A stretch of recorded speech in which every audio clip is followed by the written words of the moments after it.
sa Bible. Pasalamatan niyo sila. Honor them. Ah, para po kay Kuya Gian. Kuya Gian, maraming salamat sa pagtanggap mo sa akin. Kahit noon pa, nung college pa lang kami ni Dayan, nabisita ako sa bahay niyo. And also, sa asawa mo kay Ate Grace, maraming salamat sa inyong dalawang mag-asawa. Kasi, ayun, para tayo magbabarkada lang palagi. Ayun, and sana, pagkatapos nito, yun pa rin tayo, hindi magbabago. And mahal na mahal ko rin kayong dalawa. Sa mama ko,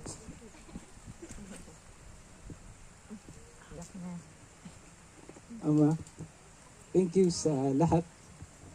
At salamat sa pagtulong mo sa amin ni Dayan na maghanap ito. And maraming salamat sa lahat talaga.